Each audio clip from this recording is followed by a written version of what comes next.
J'ai choisi l'absence comme dernière chance. Notre ciel devenait si lourd. Si je t'écris ce soir de Vienne, que c'est beau l'automne à Vienne, c'est que sans réfléchir, j'ai préféré partir. Et je suis à Vienne sans toi. Je marche, je rêve dans Vienne, sur 3 temps de vagues seulement de scène. Il semble que des ombres tournent et se confondent, qu'ils étaient beaux les soirs à Vienne. La lettre a dû croiser la mienne. Non, je ne veux pas que tu viennes. Je suis seul et puis j'aime être libre que j'aime. Cet exil à Vienne sans toi. Une vieille dame autrichienne, comme il n'en existe qu'à Vienne, me loge dans ma chambre, tombe de tout près d'en des lourdes tentures de soie. C'est beau à travers les persiennes. Je vois l'église Saint-Étienne. Et quand le soir se pose, c'est bleu, c'est gris, c'est noir. Et la nuit par-dessus le toit. Que c'est beau, Vienne. Que c'est beau, Vienne. Cela va faire une semaine. Déjà que je vis seul à Vienne. C'est curieux le hasard, j'ai croisé l'autre soir nos amis de l'Antalgie. Cela va faire une semaine. Ils étaient de passage à Vienne. Ils n'ont rien demandé, mais se sont étonnés de me voir à Vienne sans toi. Moi, je me promène. Je suis bien. Je suis bien.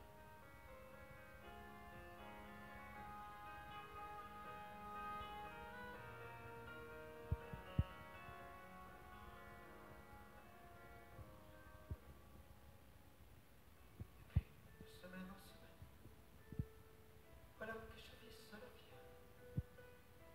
Tes lettres se font rares, peut-être qu'autre part, tu l'as appris à une voix. J'écris quand même. Qu'il est long le train à Vienne. Dans ce lit à 2 places où la nuit je me glace, tout à coup j'ai le mal de toi. Que c'est long, Vienne. Que c'est loin, Vienne. Je t'écris ce soir de Vienne. Chérie, c'est qu'il faut que tu viennes. J'étais parti de moi. Notre ciel devenait si loin. Et toi, de Paris jusqu'à Vienne, au bout d'une invisible chaîne. Tu me guettais, je pense, mon indifférence. Et tu m'as gardé malgré moi. Il est minuit ce soir à Vienne. Mon amour, il faut que tu viennes. Tu vois, je t'abandonne, il est si beau le train. Et je veux le vivre avec toi. Que c'est beau, Vienne. Avec toi.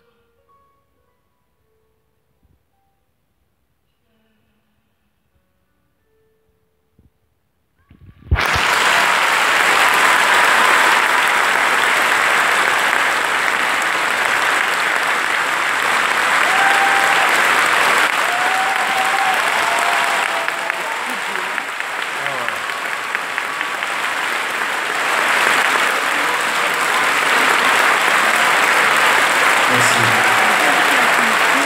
J'ai eu beaucoup de chance parce que j'ai eu le privilège de voir Barbara sur scène très très tôt. J'avais à peine 15 ans quand je l'ai vue au Théâtre des Variétés. Et évidemment, comme chaque personne qui entrait dans une salle d'un concert de Barbara, eh bien, on en ressortait complètement fou. Et on avait envie d'y retourner le plus vite possible. Ça nous manquait. On attendait avec impatience le prochain rendez-vous. Et ce fut 3 ans plus tard pour moi à l'Olympia. Je suis allé dès le début des représentations et j'ai été très étonné de voir que j'étais pas seul dans la salle à avoir 18 ans. Beaucoup de jeunes. C'était un premier renouvellement, un deuxième renouvellement générationnel pour elle. Et les jeunes arrivaient en masse à ce moment-là et elle ne comprenait pas. Elle était très étonnée, très heureuse, très touchée. Et ça a changé un peu le cours des choses. Elle a décidé donc pour le spectacle suivant, 3 ans plus tard, de faire un spectacle pour les jeunes. Dans un lieu qui était improbable pour une artiste de variété. C'était le chapiteau de la Porte de Pantin qui était exclusivement réservé aux concerts de rock internationaux, à part Téléphone qui avait fait ses débuts là-bas. Vraiment, c'était des concerts très spécifiques. Et elle investit Pantin pendant 5 semaines. Elle fait un concert extraordinaire, à mon sens le plus beau qu'elle ait jamais fait. Et j'y suis allé entre 15 et 17 fois. Et on était nombreux dans ce cas-là. C'était juste extraordinaire. Le soir de la dernière, elle arrive sur scène avec des petites lunettes et un texte qu'elle tenait à bout de bras comme ça. Et puis elle chante cette chanson en lisant. Une chanson qui s'appelait Pantin, qu'elle avait écrite pendant 3 jours et 3 nuits en hommage à ce qui s'était passé pendant 5 semaines. En hommage à ce public qui, selon elle, avait fait le spectacle autant qu'elle, avait construit avec elle, avait déplacé des montagnes pour arriver jusque-là, enfin, il y avait quelque chose d'assez merveilleux dans sa manière de nous remercier. C'était très joli. Et cette chanson n'a été chantée que 2 fois dans la carrière de Barbara. C'est au début du spectacle et à la fin du spectacle ce jour-là. C'est tout. Donc j'ai eu beaucoup d'hésitation à la mettre dans mon album parce que c'est vraiment une petite pièce intime entre Barbara et son public. Mais à la fois j'étais dans la salle ce soir-là, donc j'ai pensé que la chanson m'appartenait aussi un petit peu. Donc je me suis permis de demander à Roland Romanelli, qui avait écrit la chanson avec elle, de venir la jouer sur mon album, ce qui a été très très émouvant, imaginez bien. Et vu l'ambiance et l'incroyable relation qu'on a avec le public depuis le début de cette tournée et ce soir encore, je pense que vous pouvez remplacer Pantin par Marseille et ça marche très très bien.